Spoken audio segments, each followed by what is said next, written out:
Welcome to all the viewers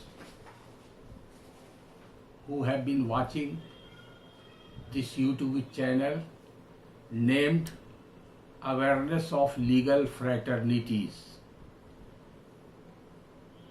ये जानकर आपको खुशी होगी कि ये चैनल इस उद्देश्य से प्रारंभ किया गया है कि विधि से जुड़े व्यक्तियों यानी कि विधि व्यवसाय में लगे हुए जितने भी अधिवक्ता महोदय हैं, जिनको कानूनी सहायता की आवश्यकता पड़ती है, लेकिन विभिन्न कारणों से, समयाभाव के कारण और भी कई कारण है, किसी अच्छे विषय के ज्ञाता अधिवक्ता, वरीय अधिवक्ता से पूर्ण सहयोग नहीं मिलने के कारण या अर्थाभाव के कारण, संपर्क स्थापित नहीं होने के कारण, अच्छी लाइब्रेरी नहीं होने के कारण, बहुत सारे कारण हैं जिसके वजह से न्यू कमर्स को प्रॉपर असिस्टेंस नहीं मिलता है। उसी तरह की दिक्कतें न्यायिक पदाधिकारियों के साथ आती है। न्यायिक पदाधिकारियों को भी ये सब सिचुएशन फेस करना पड़ता है, क्योंकि उनको भी प्रॉपर बार के तरफ से जो लीगल असिस्टेंस होना चाहिए वो नहीं है। इसका एक ही कारण है, खासकर दीवानी मुकदमों में, जो सिविल कोर्ट में मुकदमे होते हैं, उसकी प्रक्रिया लंबी जरूर है। आम धारणा है कि बहुत जटिल है। इसलिए प्रारंभ से ही देखा गया है कि जब विधि स्नातक के छात्र जो होते हैं, वो सीपीसी को शुरू से ही समझते हैं कि ये कठिन विषय है और ये मन में एक फोबिया हो जाता है, जिसके कारण वो इससे पीछा छुड़ाना चाहते हैं या कम ध्यान देते हैं। उसका नतीजा ये होता है कि उनको क्लैरिटी, स्पष्टता नहीं रहती है वैधानिक प्रावधानों से संबंधित।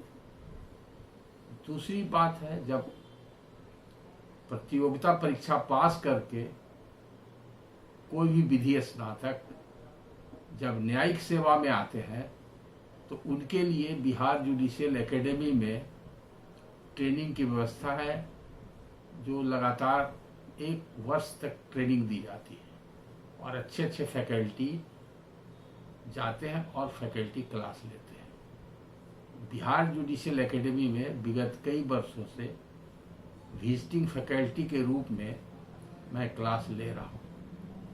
इसलिए मेरा अनुभव है कि जिस प्रकार के प्रश्न मेरे सामने आते हैं, उनका उत्तर सही, सहज और सटीक दिया जाए, ताकि कानून की जहाँ जहाँ भी जटिल धाराएं हैं या ऐसी धारणा बन गई है, उसको आसान बनाया जाए।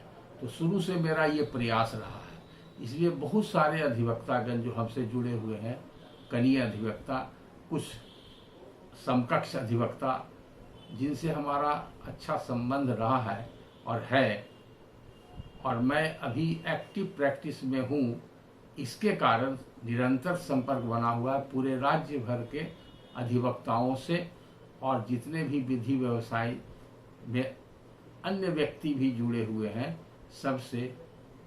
तो हमको जो फीडबैक मिलता है अधिवक्ताओं से और जुडिशियल ऑफिसर से, जो न्यायिक पदाधिकारियों से, उसके आधार पर हमने एक ओपिनियन फॉर्म किया कि एक ट्रेनिंग प्रोग्राम जो जुडिशियल एकेडमी देती है, वो तो सिर्फ कन्फाइंड है जुडिशियल ऑफिसर तक।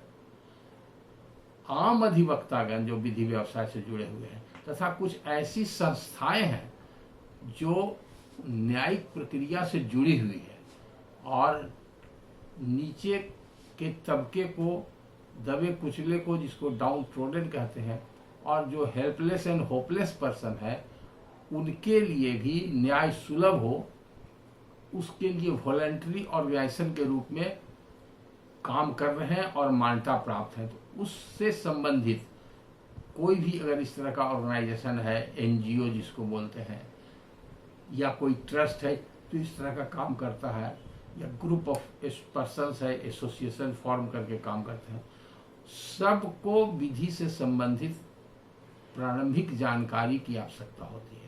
और निरंतर मैंने देखा कि वे लोग भी जो विधि स्नातक नहीं है लेकिन ऐसे कार्यों में लगे हुए हैं, वो लोग निरंतर प्रयास करते हैं कुछ आम जनता के लिए कानून को आसानी तरीके से समझाकर और उनको मदद की जाए, जिसको कि लीगल एड कहते हैं। सरकार की तरफ से भी तरह तरह के लीगल एड प्रोग्राम होते रहते हैं, जिसका प्रतिफल लोक अदालत है, आप सभी जानते हैं। उसके लिए अलग से वैधानिक प्रक्रिया भी है, कानून बनाया गया है, उसके लिए सारी व्यवस्था भी है पूरे देश भर में।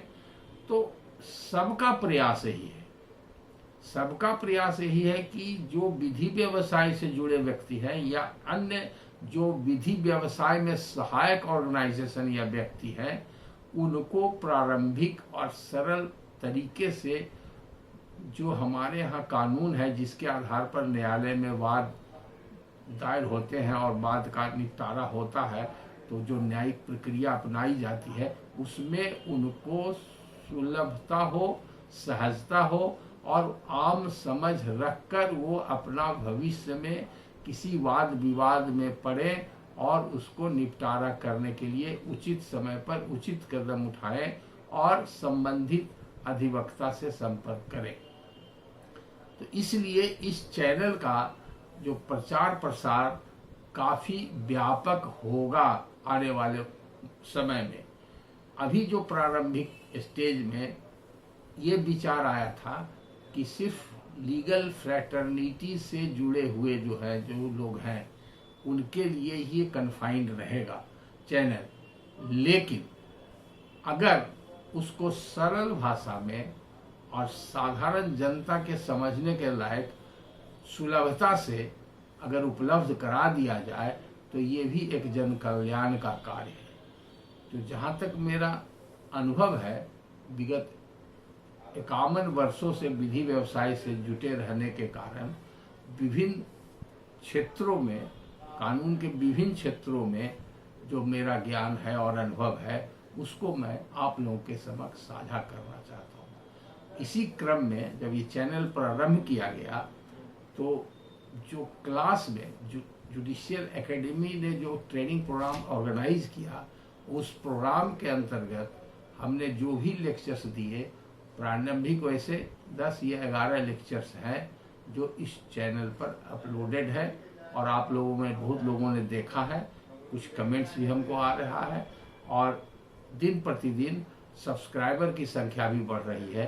तो मैं सभी सब्सक्राइबर्स को और व्यूअर्स को और जिन्होंने कमेंट किया है या सजेशन दिया है, उनको मैं अपनी ओर से धन्यवाद देता हूं और साधुवाद देता हूं। और मैं यह अनुरोध करता हूं कि अब ये निरंतर धारावाहिक की तरह प्रत्येक विषय पर अब आगे के कार्यक्रमों में आप छोटा छोटा लेक्चर सुनेंगे, ताकि ज़्यादा समय आपका नहीं लगे और टॉपिक वाइज उसको प्लान किया गया है।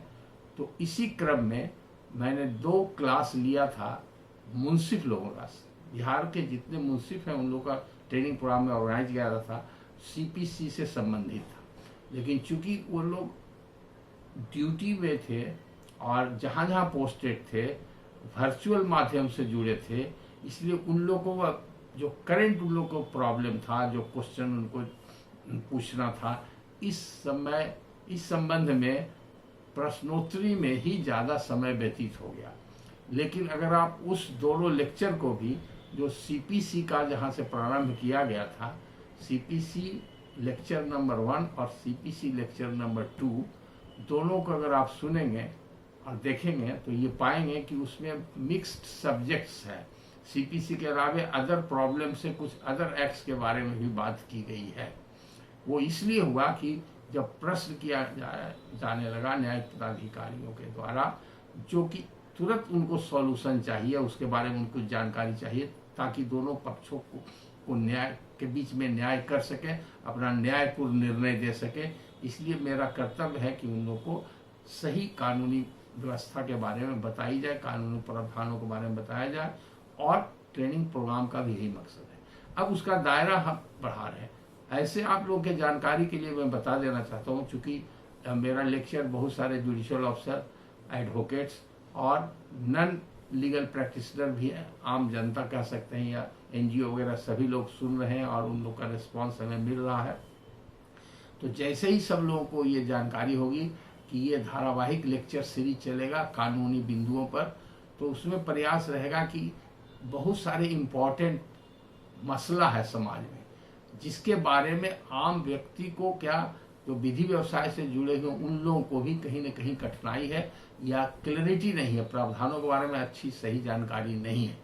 तो हर सब्जेक्ट पर ये, जिसको कह सकते हैं, all coming lectures will be matters of interest and concern for all the persons of the nation who are desirous to know the exact provision of law so far as any particular subject is concerned.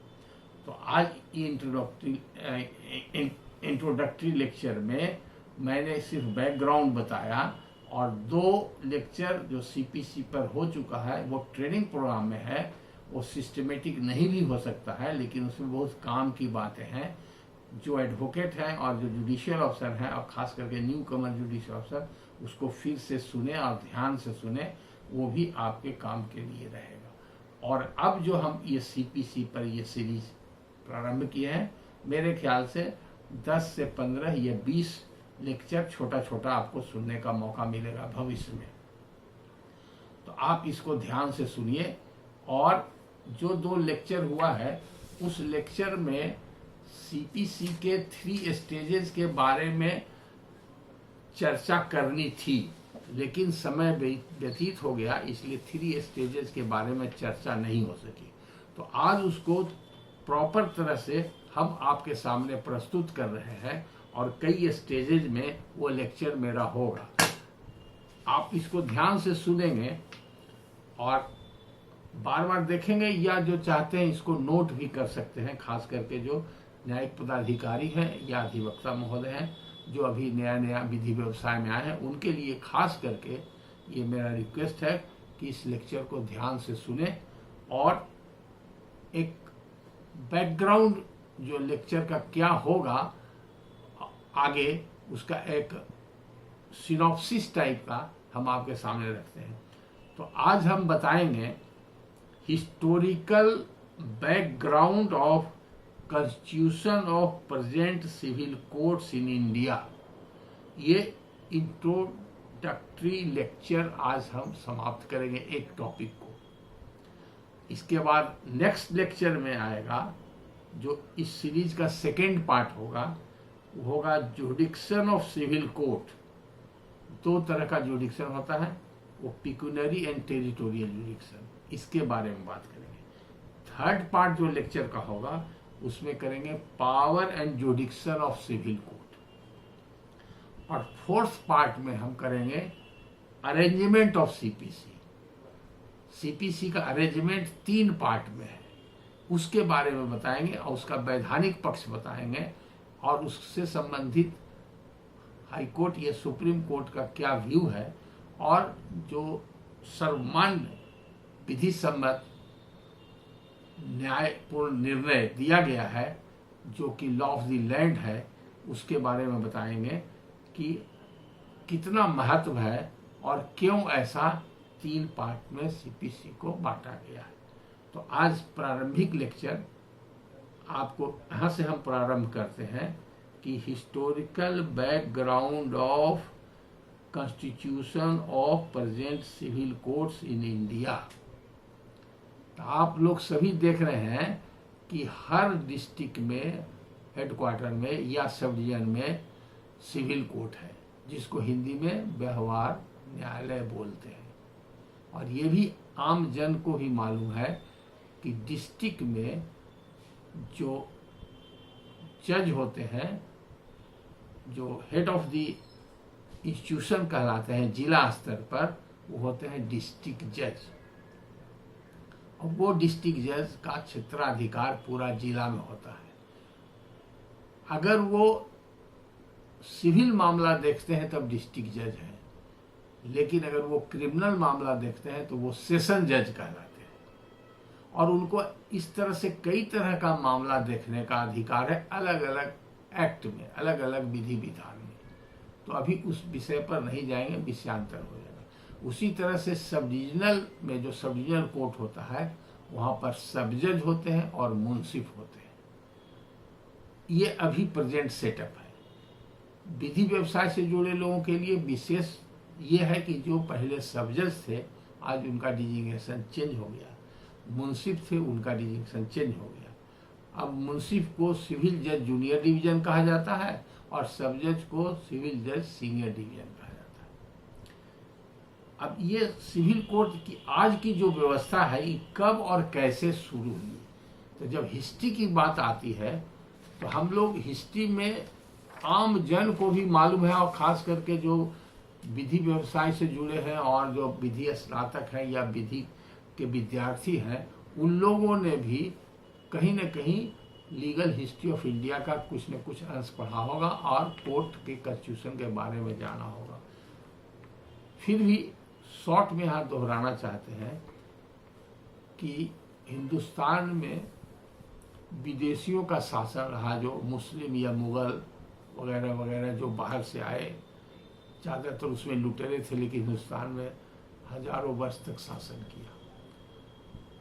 बाद में विदेशी कंपनियां यहाँ व्यापार करने के लिए आई, उसमें पोर्तुगीज की भी कंपनी थी, डच की भी कंपनी थी और ब्रिटेन की भी कंपनी थी। तो वो सब कंपनी आई, व्यापार की, चली गई, आई चली गई। लेकिन ईस्ट इंडिया कंपनी जो यहाँ आई इंडिया में, तो वो बाज़ाब्ता रॉयल चार्टर लेकर के आई। रॉयल चार्टर कहते हैं उसको, जो ब्रिटिश एम्पायर, वहाँ के जो राजा या रानी थे या होते थे, वो लोग एक लिखित ऑर्डर देते थे। वो लिखित ऑर्डर को ही चार्टर कहते हैं। आसानी से समझने के लिए आप ये समझ सकते हैं, उसको फरमाननामा भी बोल सकते हैं या हिंदी में आदेश पत्र भी बोल सकते हैं। उर्दू में, फारसी में उसको सनद भी कहते हैं। तो वो लीगल सिस्टम में जब कोई लीगल मैटर्स में ब्रिटिश क्राउन के द्वारा आदेश दिया जाता था तो उसको रॉयल चार्टर होता। तो ईस्ट इंडिया कंपनी को रॉयल चार्टर मिला था। वो रॉयल चार्टर के आदेश पर, राज्य शासन के आदेश पर यहाँ इंडिया में आके व्यापार करता था। उस समय, जिस समय चार्टर दिया गया, उस समय रानी एलिजाबेथ थी और ये तारीख है 13 दिसंबर 1600 ईस्वी। 1600 के पहले जो कंपनी आई व्यापार की, चली गई, लेकिन बाजाब्ते तरीके से ही कंपनी आई तो व्यापार की। तो पहले तो इसने व्यापार किया ईस्ट इंडिया कंपनी के नाम से, लेकिन धीरे धीरे यहाँ पर ये अपना पैर फैलाने लगा और अंग्रेजों की नीयत हिंदुस्तान पर बुरी नज़र थी। इसलिए यहाँ के जो मुगल शासक थे उस समय, खास करके अभी चूंकि हम लोग बिहार प्रांत में हैं तो यहाँ की बात करेंगे, तो हमारा ये बिहार प्रांत पहले बंगाल प्रोविंस कहलाता था। अब ये बिहार स्टेट है, अभी बंगाल का ही पार्ट था। और बंगाल से ही हम बंगाल उस समय जो जानते थे वो बंगाल होता था जो अभी बांग्लादेश है। वो पहले बांग्लादेश बनने के पहले पूर्वी पाकिस्तान था। और पूर्वी पाकिस्तान बनने के पहले, मतलब 47 में जब पार्टीशन हुआ तो पाकिस्तान बना, तो पाकिस्तान का दो पार्ट हुआ, एक पूर्वी पाकिस्तान और एक पश्चिमी पाकिस्तान। तो पूर्वी पाकिस्तान जो बना, वो पूर्वी पाकिस्तान बाद में 71 में वो बांग्लादेश हो गया। चूँकि पाकिस्तान से अलग हो गया, आंदोलन हुआ, बहुत लोग जानते हैं, ये इतिहास का विषय है। और पश्चिमी पाकिस्तान जो है हैदराबाद और पंजाब का हिस्सा कट के बना था और सिंध प्रांत उसमें था, तो मिल करके वो पश्चिमी पाकिस्तान उस समय कहलाता था, ये पूर्वी पाकिस्तान कहलाता था। तो पश्चिमी पाकिस्तान खत्म हो गया, पाकिस्तान रह गया, तो एज ए होल पाकिस्तान रह गया। तो उस समय यहाँ पर बंगाल का जो शासक था, वो बंगाल का शासक पूरे बंगाल पर, यानी कि बांग्लादेश जो अभी है और पश्चिम बंगाल जो अभी बंगाल है, और बिहार, झारखंड और उड़ीसा, ये सब ब्रिटिश इंडिया के तहत प्रोविंस ऑफ बंगाल के अंतर्गत था। तो उस समय जब ईस्ट इंडिया कंपनी के लोगों ने यहाँ के सिस्टम में इंटरफेयर करना शुरू किया, तो कहीं पर छोटे छोटे जो जमींदार होते थे और जो नवाब के लोग थे उनको मिला के, कहीं उनको डरा करके, साम दाम दंड भेद कहते हैं, किसी तरह से वो लोग इंटरफेयर कर गए यहाँ के शासन व्यवस्था में। और शासन व्यवस्था में इंटरफेयर करके कई लड़ाइयाँ हुई, वो सब इतिहास का विषय, उससे अभी मतलब नहीं है। तो लगभग वो मेजर पार्ट ऑफ इंडिया में ब्रिटिशर्स लोग फैल गए और खास करके बंगाल को उन्होंने कैप्चर किया। तो बंगाल में इन लोगों ने शुरू किया सबसे पहले क्रिमिनल कोर्ट, जिसको निजामत अदालत बोलते थे, और सिविल मामले में, दीवानी मामले में, उसको उर्दू में दीवानी बोलते हैं, अब जो अदालती भी बोलते हैं और दीवानी भी बोलते हैं, और व्यवहार न्यायालय जिसको सिविल कहते हैं। तो दीवानी अदालत का गठन भी ईस्ट इंडिया कंपनी के द्वारा किया गया था। उसके लिए उन लोग को मार्गदर्शन ब्रिटेन से मिलता था, उसको रेगुलेशंस बोलते थे। उसी रेगुलेशंस के आधार पर उसने यहाँ पर कोर्ट एस्टेब्लिश किया था। तो छोटे पैमाने पर कोर्ट एस्टेब्लिश हुआ, छोटे शहरों में, कस्बा में, जो कि अब सब डिवीजन का रूप ले लिया। तो वहाँ पर जो क्रिमिनल कोर्ट हुआ उसको बोलते थे निजामत अदालत, बाद में उसको फौजदारी अदालत भी बोलने लगे। और जो सिविल का कोर्ट होता था वो दीवानी अदालत होता था। उस समय ईस्ट इंडिया कंपनी ने अपना सिक्का भी चालू कर दिया था। ये सब करने के लिए उसको आदेश मिलता था रेगुलेशंस के जरिए। लेकिन इसमें तब्दीली कब आई? जब 1857 में गदर हुआ, जिसको सिपाही विद्रोह भी कहते हैं, मुटनी अंग्रेजी में कहते हैं। तो उस समय ब्रिटिश एम्पायर को ये सोचने के लिए मजबूर होना पड़ा कि यहाँ पर कुछ विशेष व्यवस्था करनी पड़ेगी। इसको, इंडिया को अपने कब्जे में रखने के लिए, इस पर रूल करने के लिए, तो उन लोगों ने एक कानून बनाया, उसका नाम दिया गवर्नमेंट ऑफ इंडिया एक्ट 1858। और उसी एक्ट के तहत उन लोग इंडिया पर रूल करने लगे। तो वस्तुतः 1858 से लेकर के विधिवत 1858 से प्रारंभ हुआ ब्रिटिश क्राउन का real rule in British India, और वो 1947 तक डायरेक्टली उनका रूल रहा। तो लगभग 100 वर्षों से कुछ कम, और उसके पहले लगभग 100 वर्षों तक धीरे धीरे करके ईस्ट इंडिया कंपनी पूरे हिंदुस्तान में फैल गई। लेकिन जहाँ तक बंगाल की बात है, जो अर्स्टवाइल बंगाल प्रोविंस था, उसमें कोर्ट की प्रक्रिया प्रारंभ की गई ईस्ट इंडिया कंपनी के द्वारा। उस समय सिविल कोर्ट का काम करने के लिए, जब अदालत बना तो उसका काम करने के लिए कोई कानून भी होगा, और पहले तो रेगुलेशन के आधार पर हो गया। तो ब्रिटिश पार्लियामेंट ने एक एक्ट बनाया जिसके तहत सिविल कोर्ट का जो कॉन्स्टिट्यूशन हुआ वो रिकॉग्नाइज्ड कॉन्स्टिट्यूशन हुआ, और पहले जो था वो रेगुलेशन के हिसाब से था। तो पहली बार वो जो कानून बना उसका नाम था civil court, Bengal civil court act 1871। तो बंगाल में सिविल कोर्ट जो ब्रिटिश पार्लियामेंट के द्वारा पारित कानून के हिसाब से पहली बार जो गठन हुआ, उस एक्ट का नाम था बंगाल सिविल कोर्ट एक्ट 1871। इसी के तहत पूरे बंगाल रीजन में सिविल कोर्ट का गठन हुआ। लेकिन कुछ ही दिन बाद इसको एक्सटेंड किया गया, इसको आसाम में भी एक्सटेंड किया, वहां भी कॉन्स्टिट्यूशन ऑफ सिविल कोर्ट हुआ।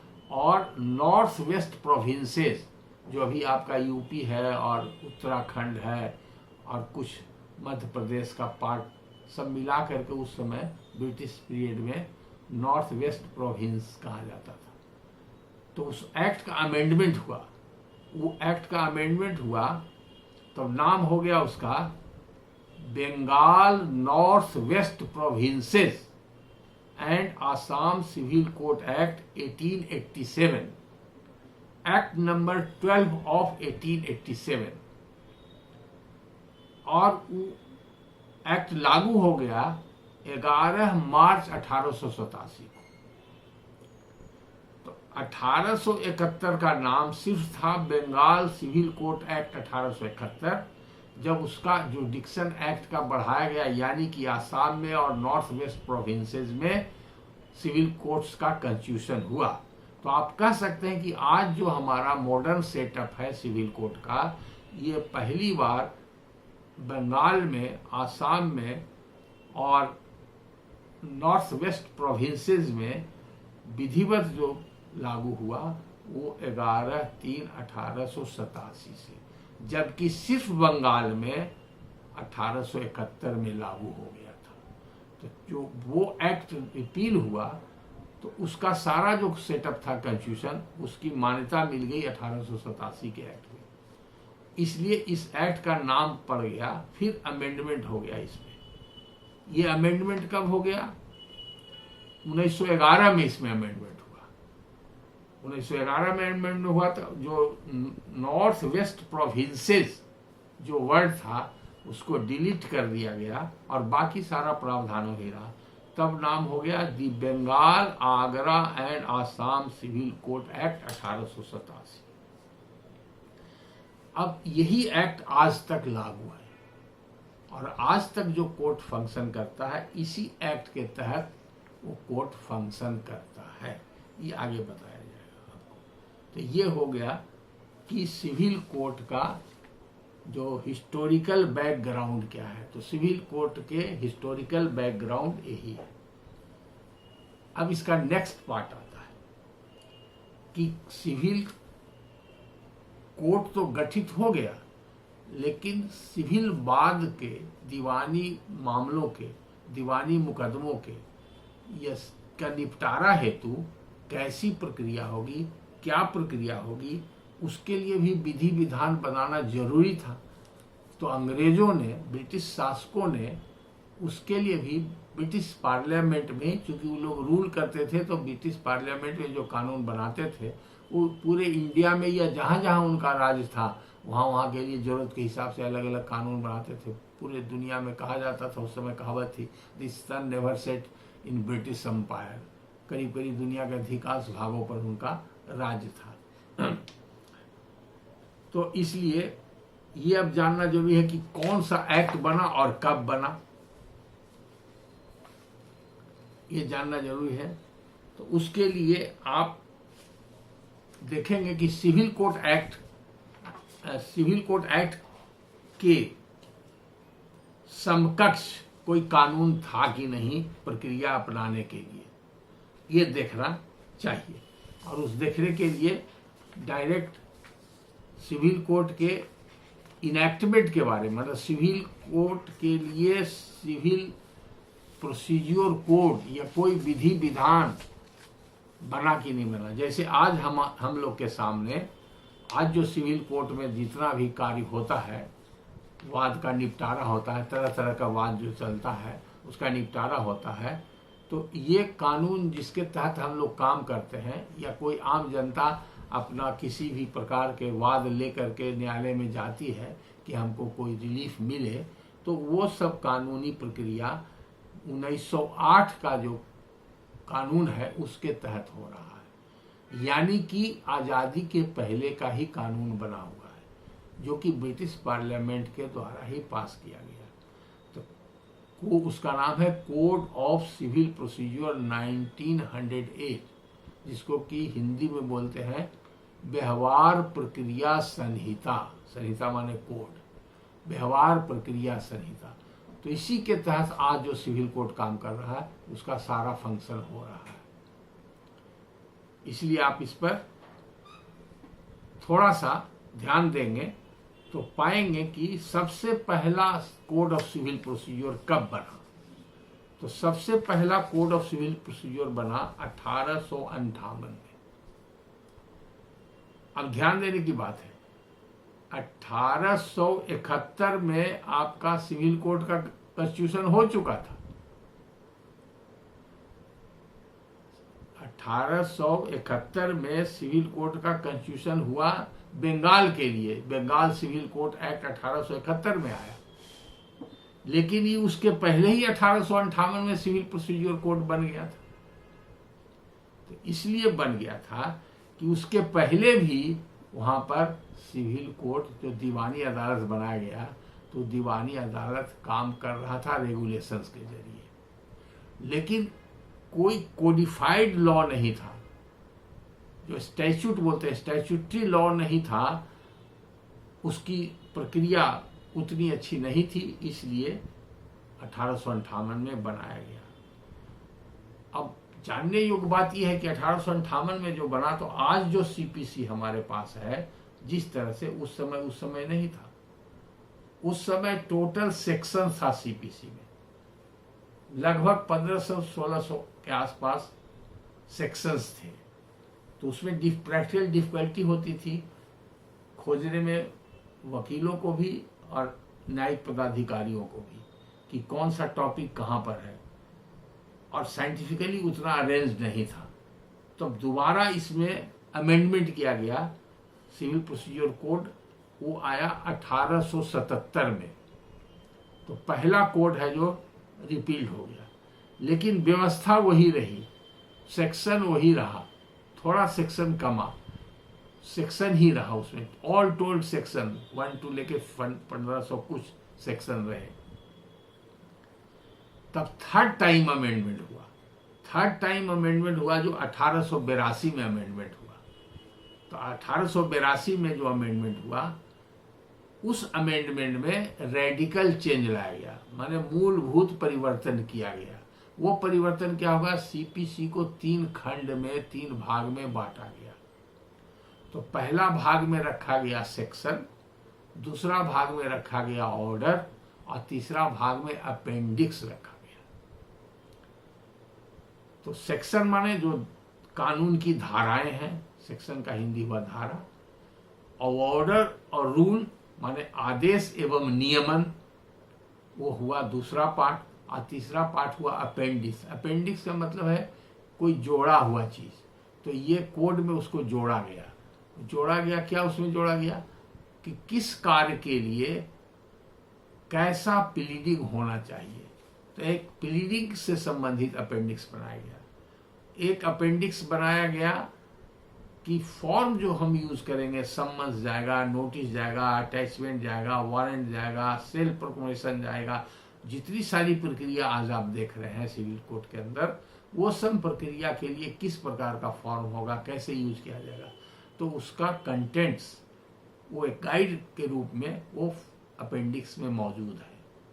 प्लीडिंग्स कैसे होगा ये भी मौजूद है, कौन सा फॉर्म कब। तो अपेंडिक्स में ABCDEFGH कई कैटेगरी बना दिया गया, अलग अलग सिचुएशन को कवर करने के लिए। तो उस हिसाब से थोड़ा साइंटिफिकली अरेंजमेंट होने से आसानी होने लगी।